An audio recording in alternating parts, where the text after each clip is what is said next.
I believe, courtesy my younger brother, Clavering, we now once again have a fit light in our candles. I was able to snip off some wick from one of the candle things he had in Winter Park, Colorado, where I was for the past week and a half. Anyway, we are going to begin this morning by opening up our pink book to page 10, and our Kathy McGuire is going to be leading us in the Poet's Eye. Please rise and body your spirit as you're willing as Number 10. Thank you.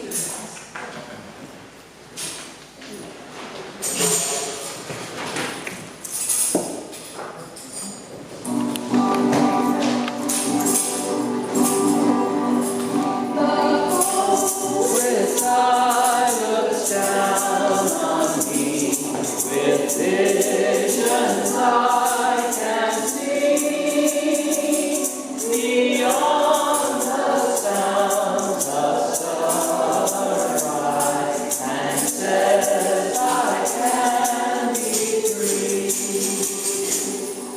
The dreamer reads a song of love, and lifts my spirit high, and spins a tale of peace to come before my time is nigh. Sometimes my spirit shines so bright, sometimes it fades so low, and then the darkness turns to light, and all the world aglow. Let freedom shine its light on me, let courage take my hand, and let my deeds return like sea, let peace grow in the land.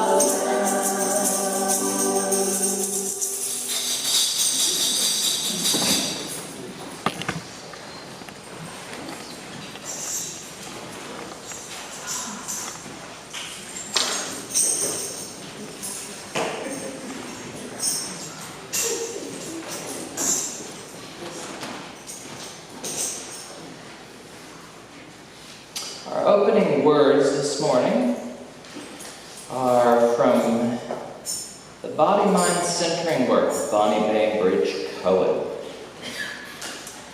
The potential for transformation lies in every cell, tissue, and structure of our body. The lungs, heart, brain, and digestive organs function as hubs of change in our movement, body, and consciousness. Through their roles in breathing, circulation, neural processing, and ingestion/digestion/elimination, they become centers of transformation as we relate to our internal and external world. Through the lungs, we reciprocate our breathing with that of plants. We breathe in the breath they breathe out, and they breathe in the breath we breathe out. In the process of breathing, the lungs gently and rhythmically embrace the heart. We celebrate life's joys and sadness. The cardiovascular system is composed of one continuous cyclical series of looping tubules with our heart at the center of their convergence and transformation. We experience passion and compassion. The brain has a right and left side. Each half registers the sensations arising on its side of the body. Each half witnesses the sensations occurring on the opposite side of the body. The right side of the brain registers sensation arising from the right side and witnesses the sensation arising on the left side.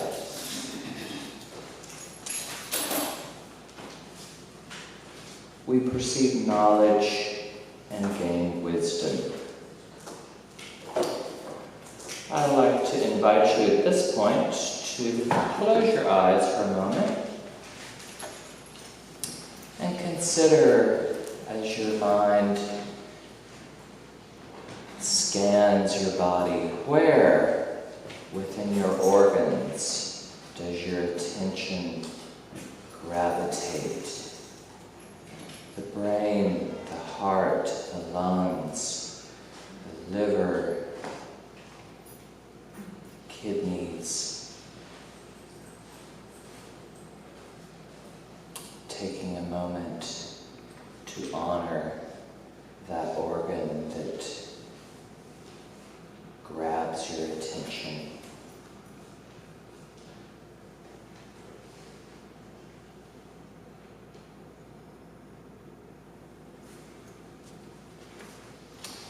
And with a deep breath, we'll reopen our eyes and continue. Welcome to the first existentialist congregation of Atlanta. We are a philosophically based spiritual community dedicated to human liberation and the protection of the natural world. We make our spiritual home here in the old stone church, which was hand-built by the members of the African American Antioch East Baptist Church more than 100 years ago. We acknowledge that racial hostility drove those African Americans from the area, and we honor them and the powerful history of this place. We also acknowledge that in the 1800s, the Muscogee Creek people were driven from this land, and we support justice for all indigenous people. My name is Patton White, and I will be facilitating this morning's celebration of life. And as we already heard, Captain McGuire will be our musician today. If anyone has a community announcement that they would like shared a little bit later in our celebration of life, there are pieces of paper back there and some writing implements, and if you could just write down what you would like for me to share, I will be happy to do so. Do we have anyone here who might be here for the first time or second or haven't been around for a while, who would like to let us know who you are and how you came to be here? All right, we will move on to recognition of birthdays and anniversaries. Who has a birthday or anniversary to celebrate? I know somebody has a birthday next Saturday. Would you like us to sing now or next week?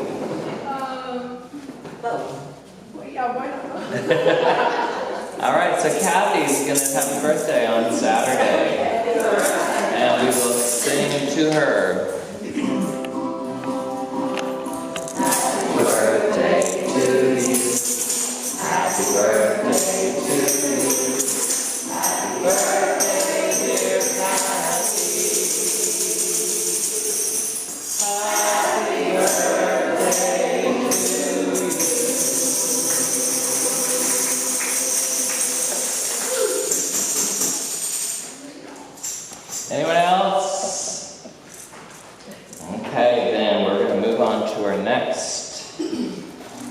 opportunity to live through our lungs and our vocal cords. On page 106 of our pink book, please rise and body your spirit for Song of the Soul. This is a waltz day, huh, Kathy? Please rise and body your spirit. Join in. 106. Open my eyes that I may see glimpses of truth thou hast for me. Open my eyes, illumine me, Spirit divine. Love of my life, I am crying. I am dying. I am standing. Alone in the madness, there is no sadness, only a song of the soul, and we'll sing this song. Why don't we sing along, and we can sing for a long, long time. And we'll sing this song. Why don't we sing along, and we can sing for a long, long time.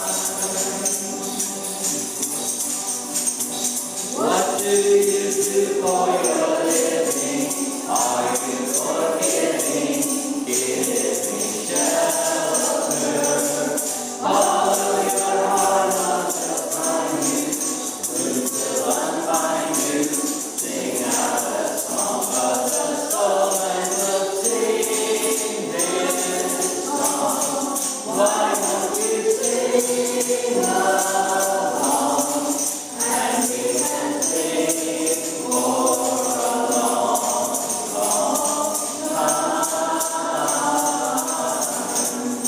And we sing this song.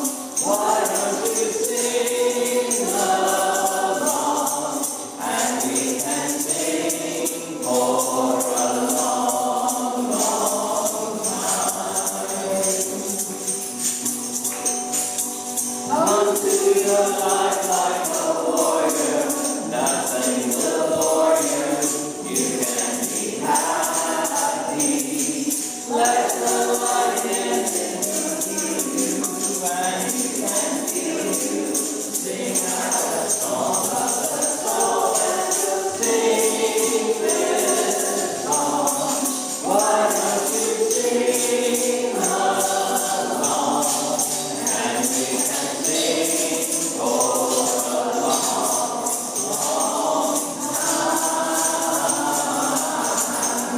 And we'll sing this song. Why don't you sing along, and we can sing for a long, long time.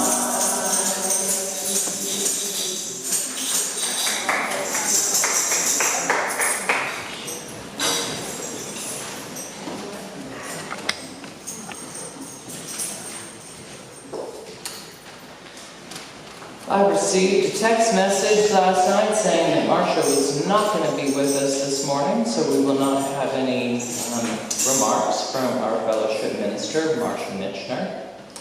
And we will go right ahead and start sharing our community announcements.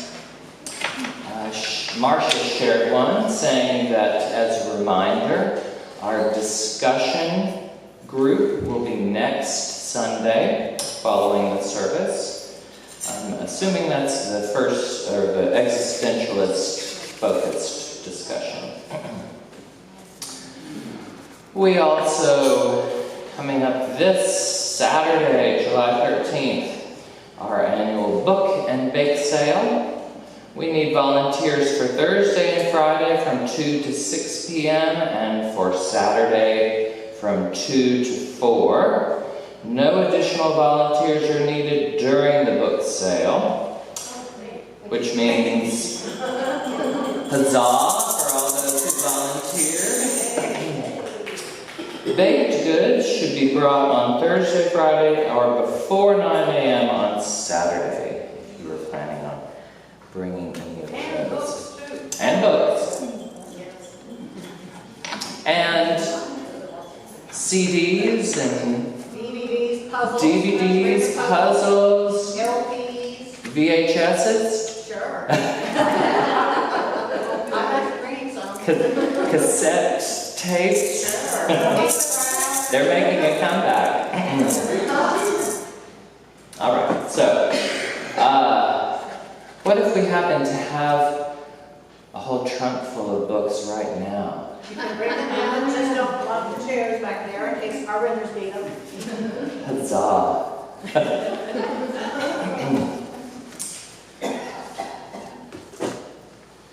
Any other community announcements?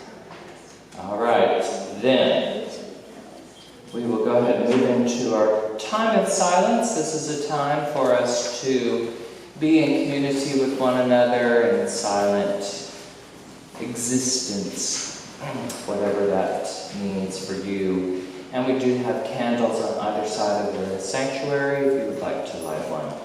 Then it will be approximately 5 minutes. Please rise in body or spirit as you are willing and able to sing "We Must Be True."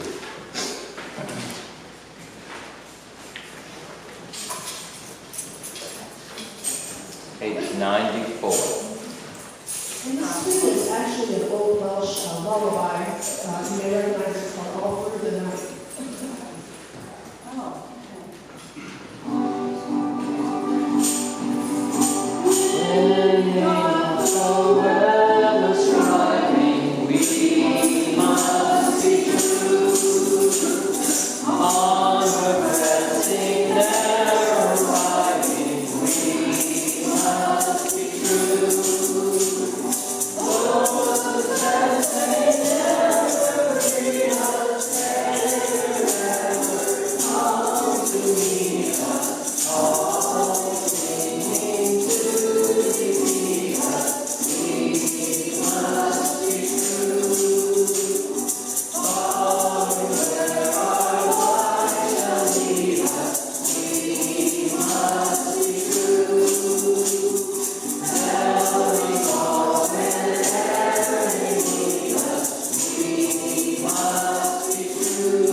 At this time, I'd like to give us a little introduction for our featured speaker today. Andy Drue has dedicated her adult life to teaching and fostering social justice. She has held positions as a college professor and spent 25 years in government and corporate services, including 4 Atlanta mayoral administrations. She was named Woman of Achievement by the Anti-Defamation League. Abby holds the dubious honor of being arrested in the 1969 raid of the Atlanta Film Forum cinema's showing of the Andy Warhol's film Lonesome Cowboy. This incident sparked her activism on behalf of Atlanta's LGBTQ community. Over the next 50 years, she participated in Atlanta's first gay pride parade in 1971, initiated early LGBTQ voter registration in gay bars, served as LGBTQ advisor to Mayor Maynard Jackson, during which he proclaimed Gay Pride Day in June 1976, founded the Fourth Tuesday Lesbian Networking Group, and was a founding member of GAPAC, Greater Atlanta's first political action committee that later became Georgia Equality. She also co-founded the first Atlanta gay synagogue, which would become today's multi-inclusive Congregation Bet Haverim. And in 2002, Abby founded the Marion Institute for Social Justice, honoring the memory of her parents, Ben and Marion Drue. They were part of a seminal test case brought before the United States Supreme Court. That opened up restaurants and hotels to blacks and Jews in the South. The Marion Institute for Social Justice is a national educational 501c3 nonprofit corporation committed to working for human rights and social change globally. Abby holds degrees from both the University of Florida and the University of Illinois. She is a Leadership Development Institute Cognitive Behavioral Development Coach and a member of Emory's Osher Lifelong Learning Institute faculty. And today, she will be sharing a talk entitled Tall Oaks from Little Acorns Grow, My Life's Journey of Learning That I Am Enough. Please welcome Andy Drue. Mouthful. Thank you. Thank you. I've got to adjust something here, a couple of housekeeping things. First of all, some people have asked me about my wrists. My cat, I didn't feed her on time this morning, she slit my wrists. Any cat parents? Yeah? Also, I'm sitting on a stool because otherwise I'm going to be talking through a piece of my anatomy that you don't need to understand. All right, good. This is good. Tall oaks from little acorns grow. Where the heck did that come from? I'll tell you. It has stayed with me all my life. It was written in my autograph book in first grade by my first grade teacher, who was the kindest, most patient individual I long time remember. I hated school. I didn't like to stay in school. She kept me there. And she wrote that, Mrs. Stevenson, or Miss Stevenson. Miss Stevenson, I'm here to tell you, I'm still an acorn. I am folks saying. Yeah, tall oaks do grow. I know a tall oak. We all know tall oaks. If I'm a tall oak, then I'm of the bonsai variety. In all seriousness, the theme, my journey of learning that I'm enough, is something I thought that, number one, would fill my heart to be able to begin to just verbalize more. And in doing so, I realized that there's something I truly believe and motivates me every day, is that everyone, especially in this room, come on people, Lanier, we know, you're all enough. We're all enough. We forget it sometimes. These aren't the easiest times. This isn't the easiest times at all.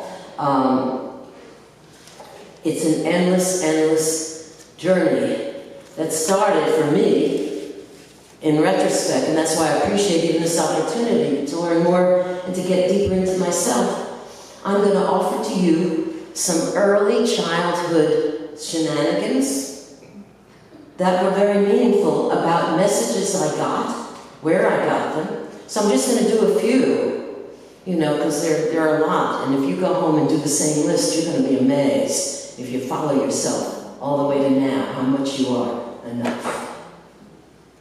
Chapter 1. Where did it all begin? Ben and Marion, my parents. They were the best garden variety neurotics a kid like me could ever have. Why? God bless them. They allowed my curiosity to flow freely. All right, most of the time they allowed my curiosity to flow freely. They did the best they could. I'm the child of older parents. Anyone in here a child of older parents? Charlotte, yeah. So when I came along 5 years after my sister, they still were not quite organized in what to do with two little kids that had a lot going on for themselves. By standards, my mom was 35, my dad was 38 when I popped on the scene. Popped, so to speak, excuse me, Mom. My sister was born at the beginning of World War II, and I was born right after World War II. I am that first generation of baby boomers, 1946 to 1964. For you who came before 46, thank you, I have stood on your shoulders. For those after, I'm still trying to make sense of you. I know there's baby boomers in here, right? Raise your hands anywhere. All right. Oh, God. Do you realize that we baby boomers added an average of over 4.25 million babies a year, every year, from 1946 to 1964? And you wonder why the world doesn't make sense. All right. Enough of that. It's amazing, though. This is how our country grew. Chapter 2. The messages I got from Ben and Marion in allowing my curiosity to flourish with, well, like dear folks, were hit with a lot of why? And they tried to handle it as just truthfully as they could. For instance, I'm going to give you a couple examples. Mom, why do I have to chew with my mouth closed when everyone I know doesn't? Answer. Abby, each to their own, or each to his own, or her own. I went, oh. An older mom. Okay, Mom. What a great message for, at the time, 6-year-old to stash in what we now call our neural pathways of messages that go in and never come out. It's like my underwear drawer. There's a lot in there I've never seen before. Mom, that worked for me. Another one. Daddy, if an orange is an orange, why isn't an apple called a red? This is true, folks. This is so true. We laughed about this a lot. I was endeared with good conversations before the folks transitioned themselves. The answer my father gave was, I don't know. Wait, we can ask your Uncle Dave. He's a science teacher. All right, that's a good answer. So in the meantime, what these wonderful parents and my dad said, when I wanted an apple, I asked for a red, and neither of them ever corrected me. God bless them. Until more information could come to me, for sure. So, from chapter 2, the messages learned about that I'm enough. And see if it resonates for you in some of your shenanigans. For Mom, each to their own. Okay. Each person has their own way of being, Abby. Pretty good, pretty good. Be it your mouth open or your mouth shut when you're chewing. Or in everything else you're doing. Each to his own. Another one, Dad. Life is not always going to make sense. Hello, people.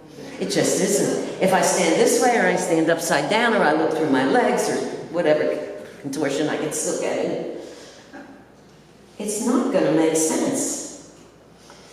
So, if it's okay, until I find out and figure out, the apple can be read until there's further clarification.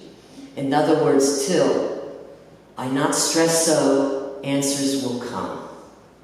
The problem is, I've noticed in me, and maybe it's true of you all, we all don't always like questions as much as, give me the answer, give me the answer.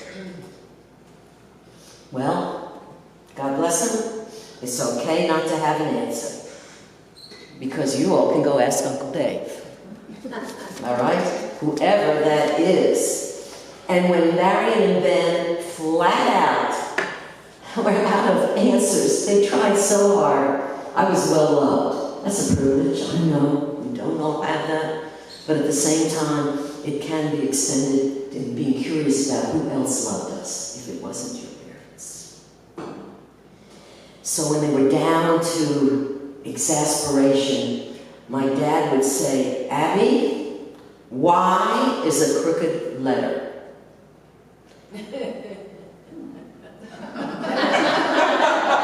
That shut me up very fast. Why is a crooked letter? When they also left it at that and we stared at one another, and you know things are coming out of your mouth, and you ever have somebody you're looking at giving you a look as to things are coming out of your mouth that you know is not the most comfortable look, but you keep going anyway? Yeah. We're enough. We're enough to keep going. So when they didn't have an answer, they didn't go to Uncle Dave anymore. They went to, I gotta find my little thing here. Oh, yes. Not golden books, that was a good answer though. Golden books. But this particular golden book is Milton I. Levine. They had Milton I. Levine. He was the best pediatrician and child therapist a kid could ever have. Me. Milton I. Levine. Milton I. Levine, for those of you interested, you can look him up, wrote the first sex books for children. He wrote golden books. Tommy Visits the Doctor. He became the head of pediatrics at Columbia University. And most important, he drew on my arms with abandonment when I would go see him. Horses, he could draw beautifully. So could I. It was a match made in heaven. It truly was. So, with that kind of hope, that brings us to chapter 3, another snippet of how I learned so I'm enough. And so did my mom and dad, thanks to Milton I. Levine. Enough to handle any situation. So I'm going to call chapter 3, I've written it down here, the Black Paintings episode. I tell the story to you as it went like this. I was in kindergarten, and in kindergarten we do all kinds of things. I wasn't that great in kindergarten either. I'd rather be outside on the streets. I was a New York City street kid. But I sticked around because there was painting and there's arts and crafts and things I really loved. So I painted, and I came home proudly with my paintings. Temper, we've all been there. I thought they were great. I get home and my mom looks at them, absolutely with object, trying to be, those are nice, Abby, but I could read her face, the horror. They were all in black. Yeah, well, Marion was convinced I was on the verge of the black abyss of depression. So what did Marion do? It wasn't Uncle Dave. Milton I. Levine. Off we go to Milton once again, and Milton says to me, Abby, as we're in session, I see you like to paint with one color, black. Tell me about that. Abby. Well, when Miss Rainey announced that everybody could go paint, I talked very fast. As a kid, I had to get a lot out. Small, the lungs were not that big. You gotta breathe, talk fast. Everyone ran to get the paints, and then they went to the easels, everybody was just around me and I just waited. I waited like that gorgeous 5 minutes we had here. Just wait till the dust settles. In that case, I used to call it people dust. Let them go. Just let the people, let them go. And then, when they all settled in with their brushes and their paints, I walked up to what I knew. I had an easel. I knew that I'd have a brush and I knew they'd be paint. I didn't care that when I walked up there and at the pick of the thing, the only paint there was black. They had all the other colors. Didn't matter to me. I loved to paint. It's just a color. Now, the critical lesson there in knowing that I'm enough, and my mother learned it fast too, was sometimes it's good, and I share this with all of us even today, to just ask good questions and not sit in assumption.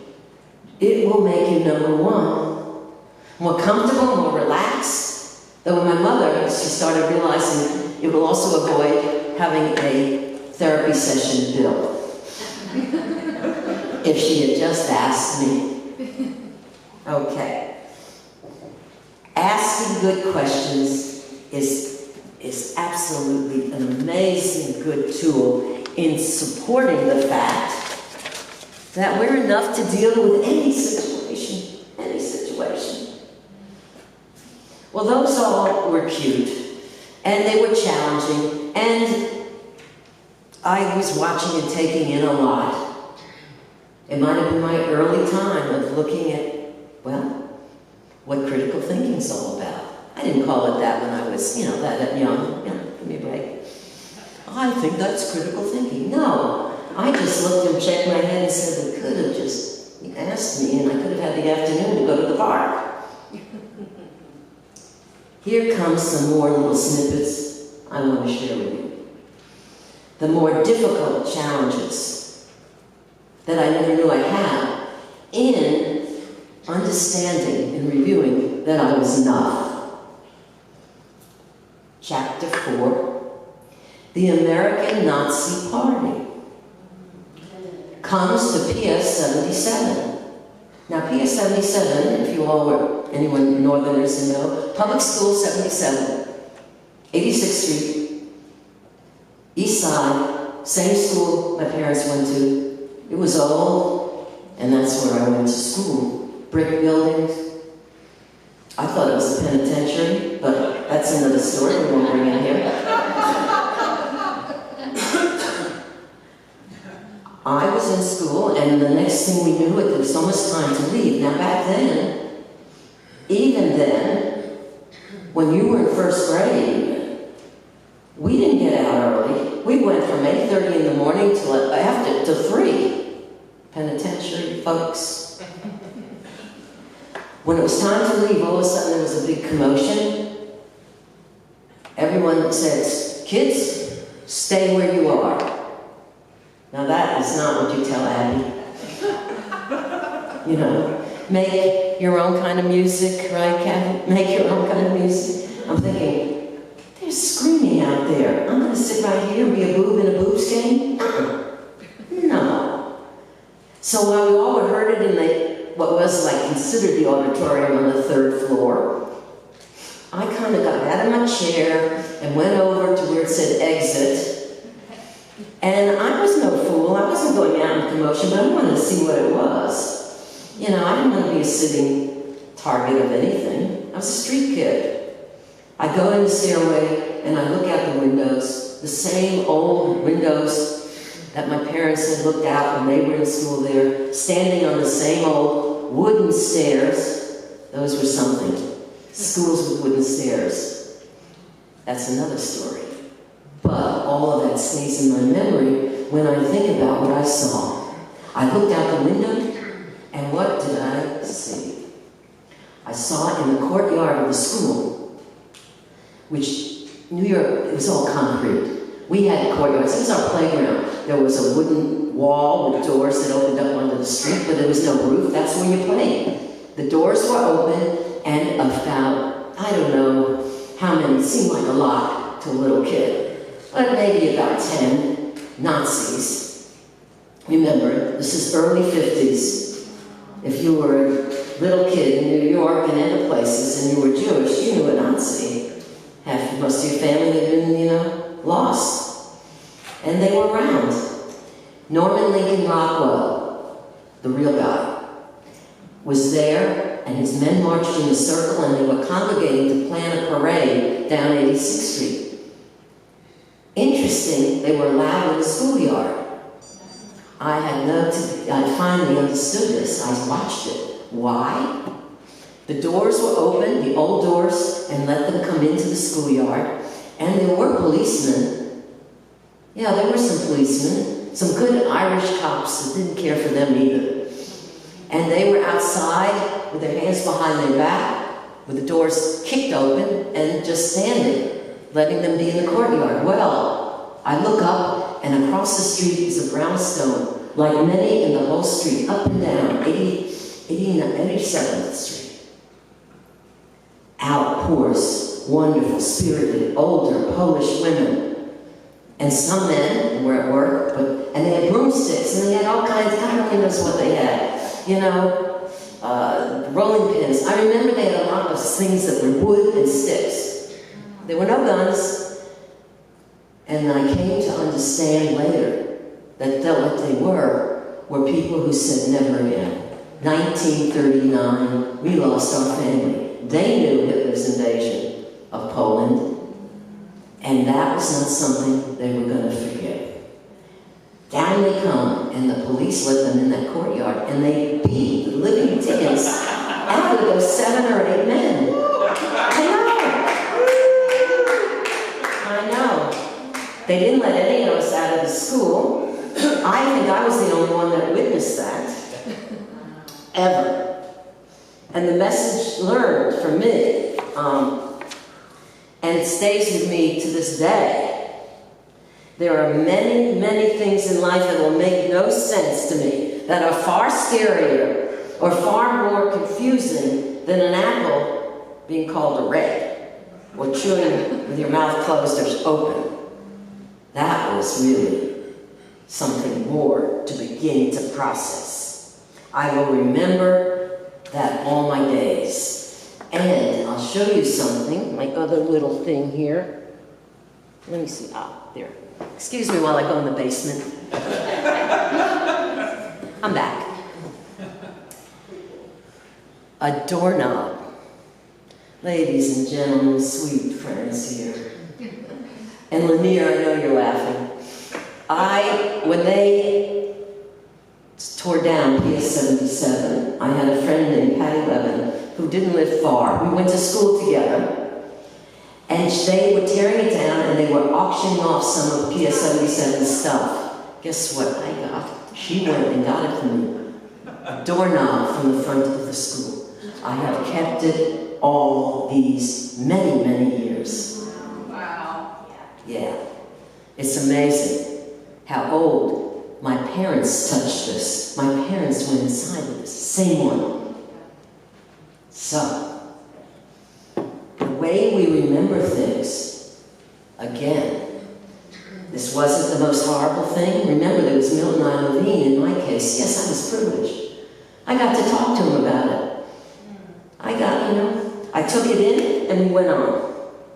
But it is something that I do remember to this day, and know the lesson that there is all kinds of circumstances that will never make sense to me. And instead of going and banging my head against the wall, I will remember that I am enough. Okay. Continuing on difficult messages, I'm going to give you the next chapter in my life when I was young that contributed as I review back. And I can get out of anything that seems difficult. Chapter 5. Marion and Ben moved to Florida. Early 50s. Yeah, I had to go with them. So did my sister. Those poor folks. My dad had a change in his business, and he went to work for an uncle. There is a lot of history that I'm not going to take time up here to share, but I want you to get the gist of it. My folks went to Palm Beach, Florida. Way back when, I had an uncle who lived there, my mother's oldest sister's husband, who came with a man named Flagler. Any Floridians or people in history or Florida history? Came with Flagler, the turn of the last century. Brought the railroads to Miami. Or Miami, that's what he said. And my uncle had farms up in Long Island, fruit orchards, cherry orchards, Long Island dumplings. And he palled around with Flagler, and Flagler said, bring that stuff on the train, going south. And this is a true story. They go through south, middle of Florida with Flagler on the trains, and they're looking over at Palm Beach, and it's not Palm Beach, it's a magnificent, serene reef, beautiful island, natural reef, Seminole Indians living there, but of course, who soon were going to be pushed off. He goes in with him, and he looks at it and says, my God, I'm going to make a playland for the wealthy. And you, another Uncle Dave, not the Uncle Dave, that was the other science teacher in New York. We had a few Uncle Daves, like there's a few Bills in this audience. Okay. This Uncle Dave gave my father a chance to start his life over again. We moved to Palm Beach. When it was still, my uncle was there when it was restricted. No Jews lived in Palm Beach. You couldn't own property. Did you know that? No. And if you were black, we're not even discussing this here. So, my folks were so unaware. In New York, they had a keen sense of fairness. There was a lot they did. It's a longer story. We go to Palm Beach. I go into my 4th grade, beginning of 4th grade class. And we're wearing little Bermudas and a little shirt thing like I've never seen before. I mean, I never, saw my knees like that. And we had to take a deep breath and go into a school, like everybody, cognitively, my little brain of an early 9-year-old had to feel like I'm going to fit in. You too? You know that feeling. We all want to fit in. We all want to be unique, but we still fight wanting to fit in. We do this all our life until we realize we're enough just the way we are. And for me, that's still taking a lifetime. Go into the class, sit down. Teacher's very nice, Miss Whitehouse. Sit down, look around at everybody. And I knew I wasn't in Kansas anymore. I certainly wasn't in New York. I'm looking, and every kid is looking. So, Robert Christie, next to me, leans over and says, hey. I said, hi. No, he said, hey. Tell me, how much money does your dad have and what's your religion? Ooh. Yeah, this city kid knew every radar piece, like we queers sometimes have radar, gaydar, whatever. Well, city kids have radar for everything. All kids do, by the way, not just city kids. I knew, I'll answer him. Maybe we'll be friends. I said, I don't know how much money my father has. What much fun. I just was clear that I would pack my favorite monkey that I sleep with. Don't tell anybody. And but I can tell you. I can tell you my religion. I'm Jewish. Well, for those of you who don't know what kosher is, it was like a piece of ham had fallen down in the middle of a bar mitzvah reception.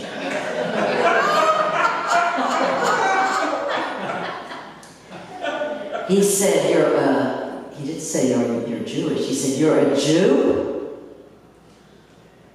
And that next thing happened so fast. All the kids, little desks and all, they got up and they subtly moved them away. That's all right. Yeah. That's all right. Now, I learned, the first lesson I learned right then about being enough is that it's okay to have a good cry now and then. Now, being a city kid, I was going to wait till I raised my hand to go in the bathroom and go cry my eyes out. But right before I even got to do that, Miss Whitehouse was in the back, oblivious. Later she became superintendent of schools, by the way, Palm Beach County. God love her. You were good to me, but back at her desk, she didn't know, any oblivious, comes up and says, pledge to the flag time. She gets up in front of everybody. We're all behind her, right? I said, finally, there's just something I'll do. I put my hand on my heart, and I begin to, I pledge, and I peripheral vision, my eyeballs going side to side. If I'm in the back, remember, I'm a city kid. I don't want anybody jumping me. I look around, and this is true, sweet people. Every kid was doing the Nazi symbol. Yeah. Okay? I said it was a good cry. Neural pathways, messages stay with you. You work with them. You talk about it. You understand yourself. That was something else. When I got home, my sister, who was across the street in the junior high, was a decompensated puddle on the floor, in tears. She was 14, terrible. And my folks were like, you could see, just horrified, because she's telling them she had a really miserable time. And they said, well, Susan, we'll go talk to your teacher. And then they turned to me. Abby, what happened? Did you have a good day in your class? I said, some people just weren't that friendly. So my folks are trying to think about Milton I. Levine, long distance call didn't happen. They turn, and my mother says to me, Abby, when you go back in that class tomorrow, tell those people when they get to know you, they'll like you. Now, folks, that's a great suggestion. I wouldn't do it in the Ben-Mary Institute training today. It's not the first suggestion I would have to tell your children to do. However, there's always a rainbow. While they're telling me that, and I'm riding back to school on the school bus with those same people, I'm plotting really how to turn that red-haired, freckled kind of antagonist into dust. I get back in the class and I exactly do that to Robert Christie, and he looks at me blankly. It was a showstopper. He didn't know what to say. Let's leave it at that. Life goes on. In time, I was accepted thanks to my parents actually asking good questions. My mom and dad learned. They called some of the parents because they were having parties and all. I couldn't go to the parties. Palm Beach, if you were Jewish, you couldn't go in certain restaurants, you couldn't go in the hotels. Yeah, it's all right. This really existed. That's not Palm Beach today, but yes it is. In some ways, it's different, and that's good. That is good. 50 years later, these same kids that I knew, and my folks had done some work, yes, they were test cases Supreme Court, and it did change some things. The little things in life. We become just impressed by the great things that people do, even tall skyscrapers, even conquering hate and whatever. But for me and my parents, I understand that it's the little quiet things you do. I mean, even ants organize themselves to bury their dead. 3 or 4, they do. They know again, little. It's the little things, it seems to me.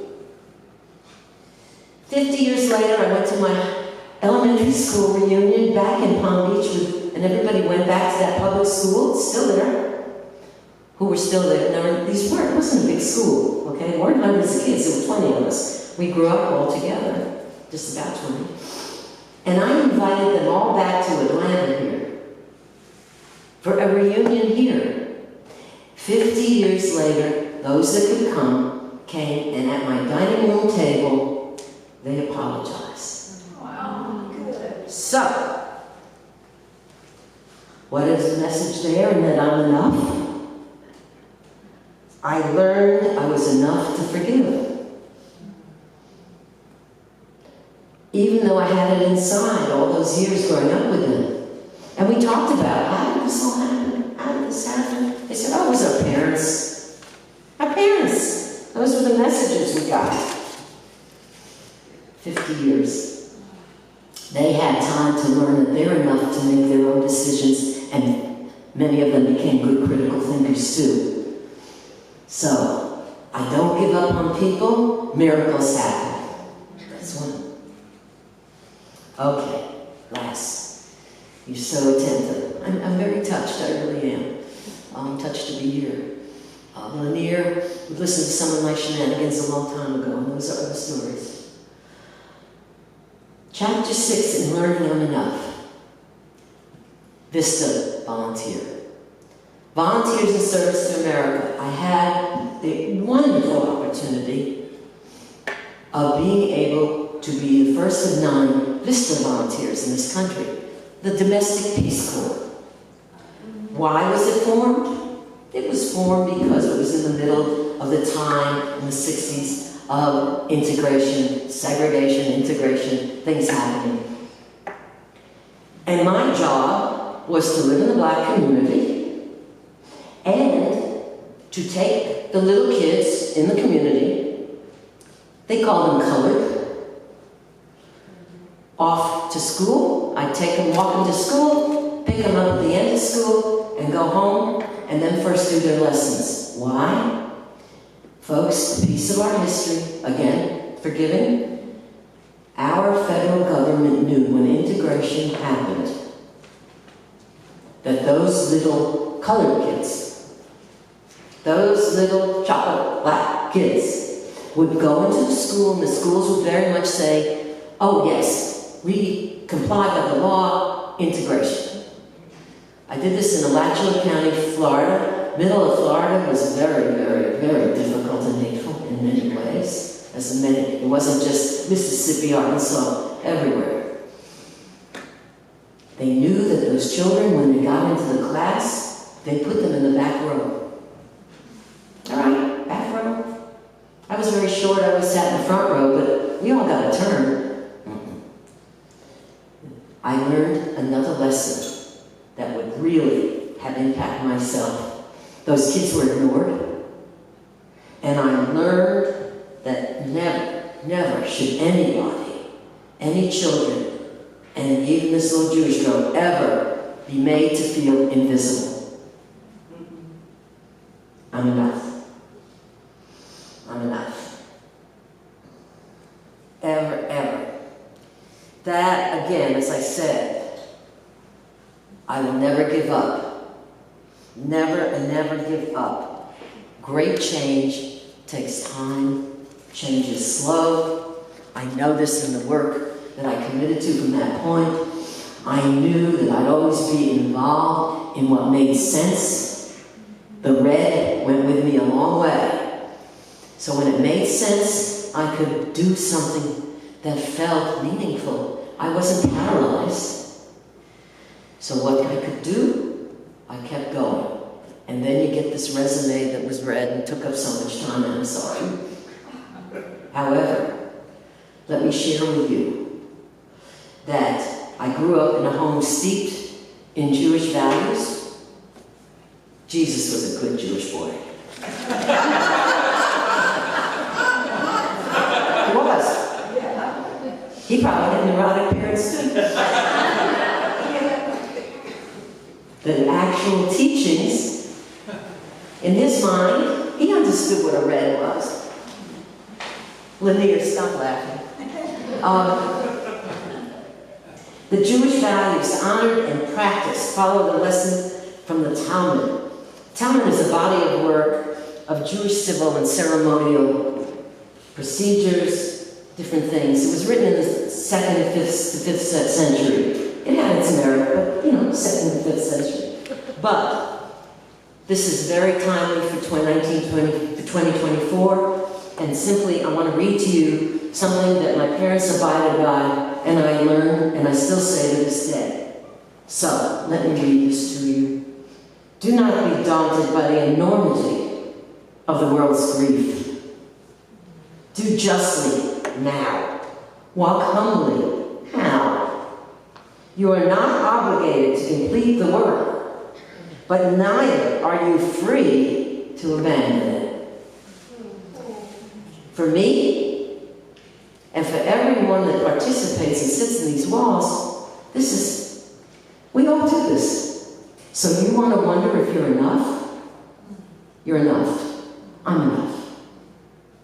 This is not a pep talk. This is reality. We are enough to navigate through any kind of pit, slime hole, mischievous kids, but more important, mean-spirited humans. I want to close with your kind listening to me, with something that resonates deeply with me, and continually I read this and it motivates all the kinds of commitment I have and spurs me on with the Van Marion Institute's social justice work. It is written by Bianca Sparacino. Now, Bianca is a poet. At some point you can look her up. This is something eloquent that I read, and it means a lot to me, and I know it reminds me of you all here. That's why I was so comfortable to accept and come to talk here. I felt safe. The kindest people are not born that way, they are made. They are the ones that have experienced so much at the hands of life. They are the ones who have dug themselves out of the dark, who have fought to turn every loss into a lesson. Touches me. The kindest people do not just exist. They choose to soften where circumstance has tried to harden them. They choose to believe in goodness because they have seen firsthand why compassion, folks, is so necessary. So necessary. They have seen firsthand why tenderness is so important in this world. I want to close with something I have for you all. I want to show you something else in my pocket.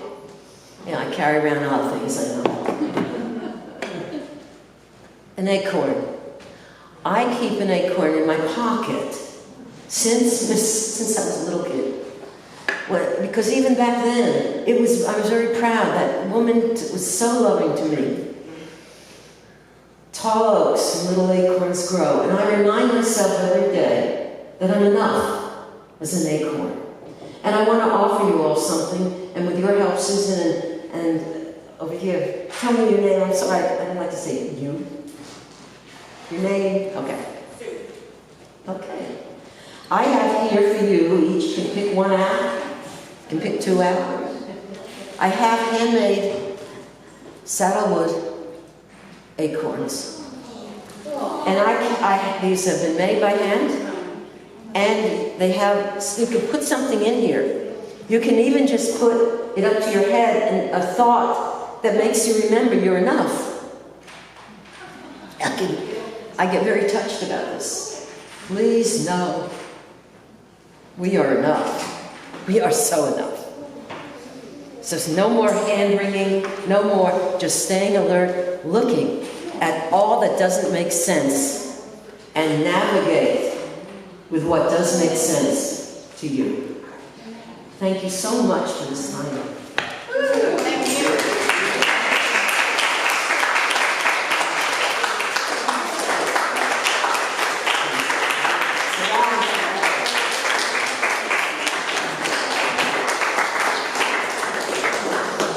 I'd like it now, and I was told it was okay that we could open it up, because in this group, we all might have some comments. Susan, is that correct? I'm giving you 10 million jobs here. Maybe with a microphone, if people want to share something or ask me a question. Do we have time? We're kind of running short on time. We're running short on time. I love the word short. Then I can be after it if you want. I'm so sorry, Pat. It's okay. So sorry. Abby, where on Long Island? In Long Island, I was in Manhattan. Yeah, but you talked about your fruit tree. Oh, Long Island. Southampton. Sag Harbor here. Okay. All right. That was back in the boonies. Thank Yeah. So we're going, because of the time, we're going to encourage people who would like to continue a conversation with Abby to do so at the conclusion of our celebration of life today. Thank you again. Let me have everybody join me in welcoming. Thank you, Abby, for your rich story and lessons learned. We are going to conclude today with our final congregational song, which is on page 86 in our pink book. Love is a circle. Please rise in body or spirit as you are willing and able to join in singing our closing congregational song. And Patty, it's another one in walk time, so I must have felt the urge to dance today. I'm not sure. Well, waltz is heart related, so that's our organ for today. There you go.